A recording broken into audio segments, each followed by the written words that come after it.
Kwa jina naitwa Makame, Hatim Makame, mkurugenzi mtendaji wa Kamisheni ya Kukabiliana na Maafa Zanzibar. Awali ya yote nichukue fursa hii kumshukuru Mwenyezi Mungu kujalia uzima na afya njema, lakini pia wenzetu VOP kwa ajili ya kuja na kutuona.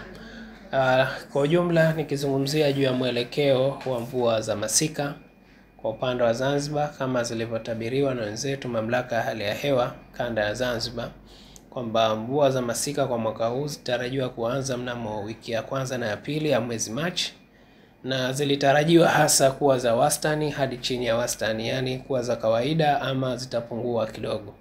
Lakini pia zilitabiriwa kwamba mvua hizi huenda zikaambatana na vipindi vifupi vya mvua kubwa ambazo zinaweza zikaleta athari katika makazi ya watu, lakini pia katika maisha ya watu na mali zao. Sambamba na hilo, mvua hizi pia zilitabiriwa zinaweza zikaambatana pia na upepo baadhi ya wakati. Kwa hiyo tumeanza kuona ama kutarajia katika wiki ya pili mvua zimeanza kunyesha kidogo kidogo, ingawa sio kubwa. Kwa hiyo katika maeneo haya sisi kama Kamisheni ya Kukabiliana na Maafa tumeanza kutoa tahadhari. Kwanza kupitia ofisi ya Makamu wa Pili wa Rais, Mheshimiwa Waziri, Mheshimiwa Hamza Hassan Juma, Waziri wa Nchi Ofisi ya Makamu wa Pili wa Rais, ametoa taarifa maalum ya serikali kwa kuwataka ama kuzitaka sekta zote na wananchi kwa ujumla wao kuweza kuchukua tahadhari juu ya mwelekeo wa mvua hizi. Na maeneo ambayo yaliguswa zaidi ni maeneo ya makazi. Tunaelewa kuna baadhi ya maeneo ni maeneo hatarishi yakiwemo mabondeni na njia asili za maji. Kwa hiyo wananchi wanaoishi katika maeneo hayo kuchukua tahadhari, ikiwemo pia kuhama katika maeneo hayo hatarishi. Lakini eneo jingine ni katika eneo linalohusiana na masuala ya kiafya. Kama tunavyoelewa kwamba baadhi ya wakati mvua hizi zinaponyesha, maji haya huweza kuchanganyika, yale maji masafi na maji ya mvua, lakini pia maji machafu ambayo huenda kikawa ni chanzo cha maradhi kama vile matumbo ya kuharisha na kipindupindu. Kwa hiyo tahadhari hiyo pia imetolewa. Lakini eneo jingine ni eneo linalohusiana na masuala ya kilimo na chakula kwa ujumla wake. Huenda pia mvua hizi zitakuwa ni za wastani na chini ya wastani. Kwa hiyo wametakiwa pia kujiandaa kwa mujibu wa hali ya mvua zinazoweza kunyesha.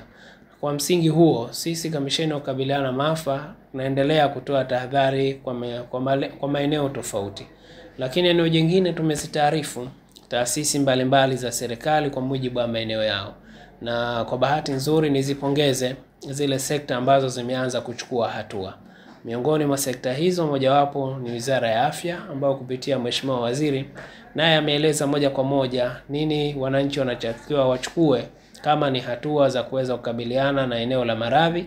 Lakini katika eneo jingine wenzetu wa mabaraza ya manispaa, halmashauri na mabaraza ya miji kupitia ngazi za wilaya, ambao wao hasa eneo lao kubwa ni la kusafisha miundombinu, ikiwemo misingi hiyo ya kupitisha maji ya mvua, lakini pia maeneo hayo yenye mitaro na maeneo mengine katika maeneo mbalimbali, yakiwemo pia kusafisha majaa ambayo pia baadhi ya wakati yamekuwa ni chanzo cha maradhi.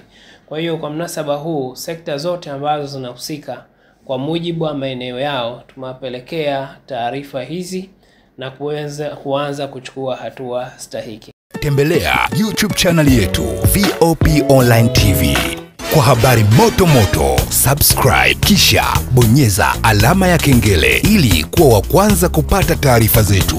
Usisahau kulike, kucomment na kushare. VOP Online TV.